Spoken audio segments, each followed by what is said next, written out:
What luck! What a miracle! One moment I was rushing into the fetid tonsils of that horrible monster. The next, I was plummeting downwards to the jungle floor beyond its reach. I prayed I would land on something soft. Perhaps your head. But nothing could have prepared me for what was about to unfold. An epic saga of pride, power, and revolution. A struggle for freedom the likes of which our world has never seen. And it happened like this.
Who were those strange, gentle monsters who towered above me?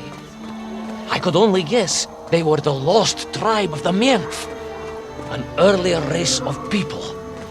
But why were they so fearful of those ancient gates that lay just beyond their village? And why did they seem to recognize me? Why?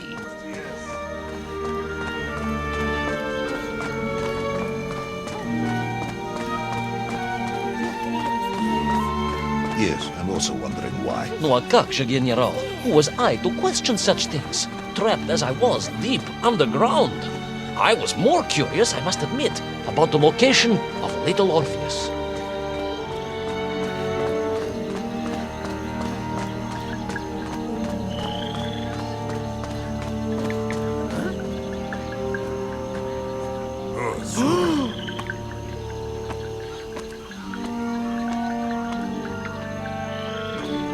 You talk of a great city, a mighty power. Yet your nymph squatted like savages in huts at its boundary. They did. And the answer to that mystery lay beyond my grasp at that point. Because it was a wonder, it truly was.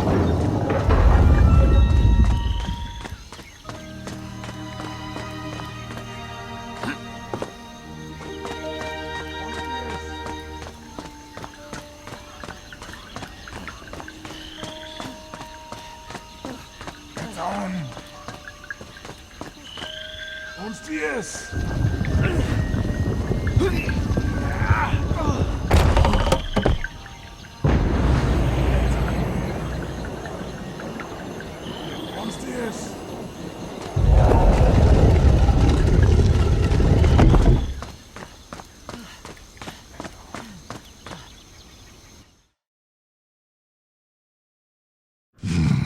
The lost city of Agartha.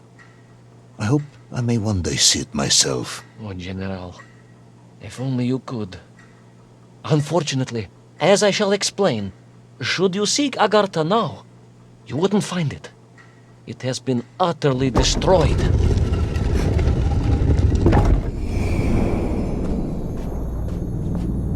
Aha!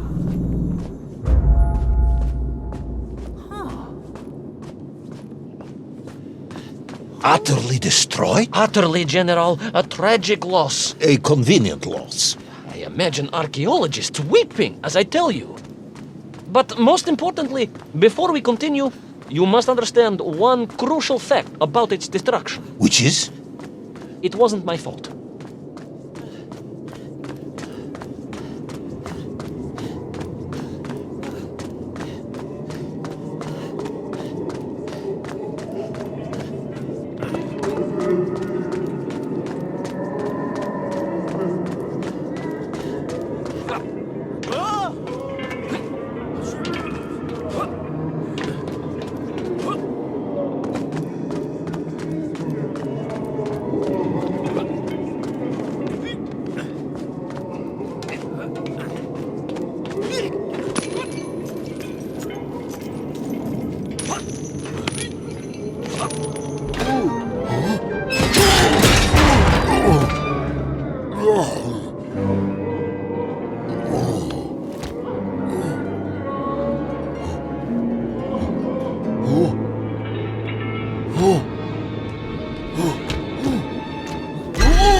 Those poor, unfortunate Minkf, trapped and kidnapped and dragged away, only to return as vicious foot soldiers to some unknown tyrant.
An ancient technological metropolis, powered by a glowing resin, carved from the very earth? A glowing resin carved from the very earth.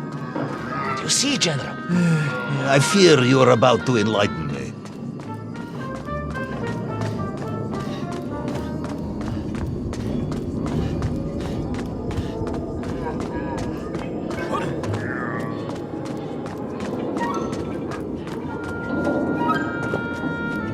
Little Orpheus must have been drained by the impact, but whoever had stolen it and brought it here was no doubt planning to use the Agarthan resin to charge up the atomic bomb, restoring the device to its full potential.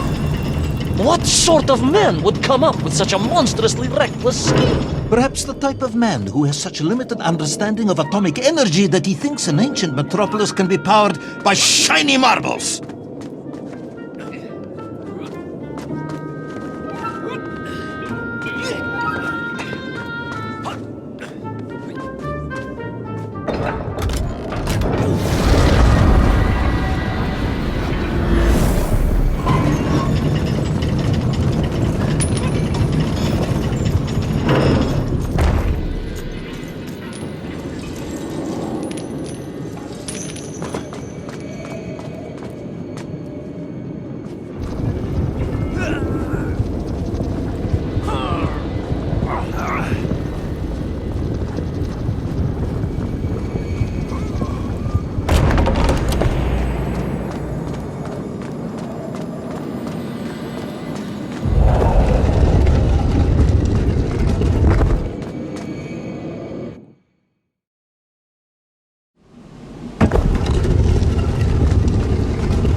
I am curious, Ivan Ivanovich.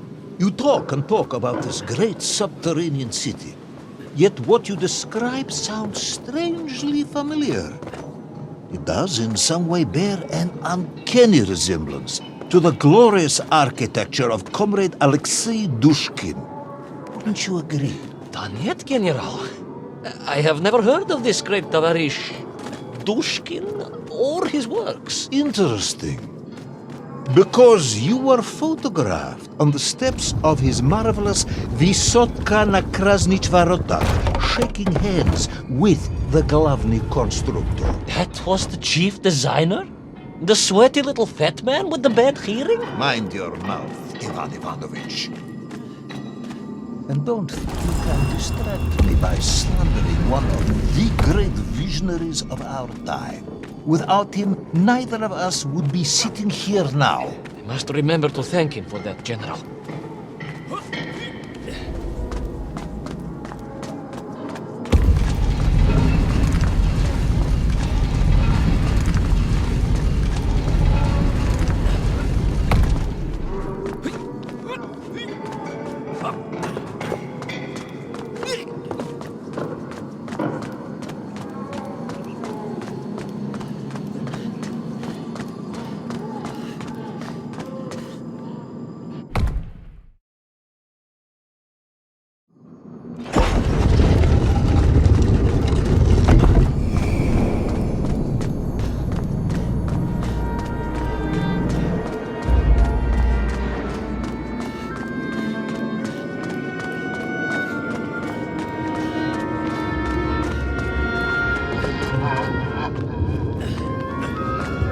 Those enslaved mink were trying to stop me. I was sure of that now. I find myself sympathizing with them, I must admit. No, General, then I have failed to win you over. Uh-huh. A point of agreement at last.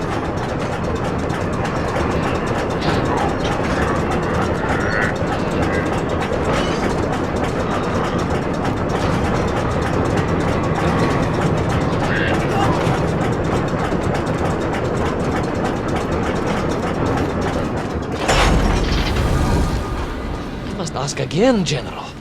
Are you mocking me? That would be unprofessional, comrade. I will try harder to convince you then. It is, after all, a cautionary tale of unleashed tyranny. It is a cautionary tale of unleashed idiocy.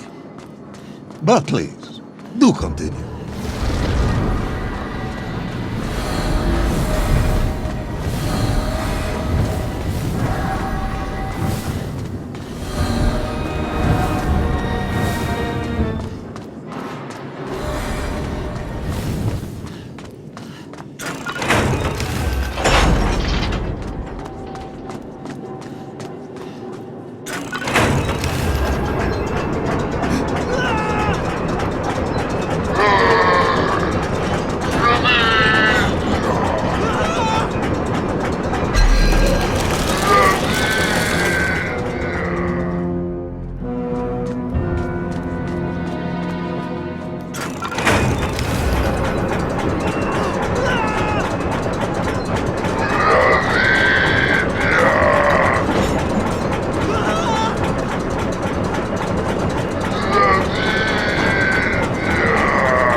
I stepped from the cable car onto a plateau at the center of the city, where a palace, a vast acropolis, stood. I was reminded of Chelyabinsk Sorok. May I ask how you know of Chelyabinsk Sorok? My Aunt Masha was a traveling tinker who married a beef investigator from Zlatoust. She told me of a secret but wonderful city in the west. An edifice of sheer power, humbly serving the will and needs of the people. Yes, unfortunately, that story didn't end so well. No. That's what Auntie Marcia told me. And perhaps that is why I was also reminded of it. Because the moment I touched the floor in that place, I could tell something was very, very wrong.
Began to shake, alarmingly, and the whole city felt as if it was shuddering. I could only imagine what I would find in the heart of the vast temple. If it isn't a giant glowing marble, I'm going to be very disappointed.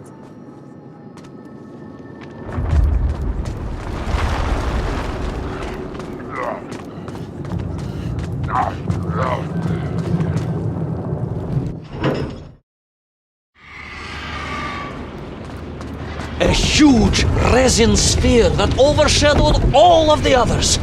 I caught glimpses through the twisted architecture. And it was then I saw him.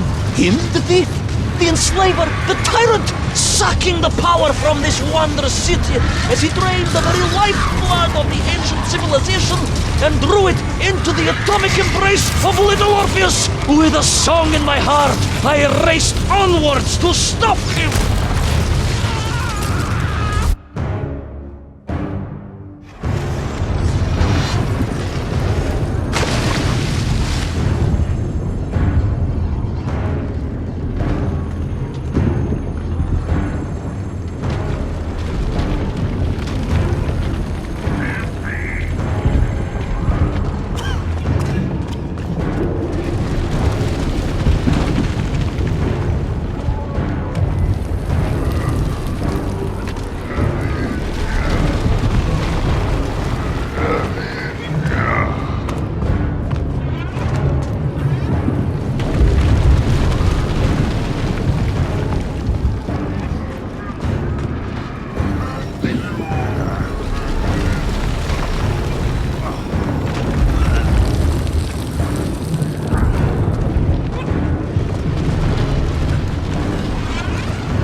drained of its power, the magical heart of the city cracked. It sent shockwaves through the world around me. You monster general, willing to bring down the mountain itself upon Agatha and bury it forever in his ruthless scheme! I could not save that wondrous place, general, to my shame and regret. I resolved myself to avenge the myth, to recapture little Orpheus, and to bring that tyrant to justice!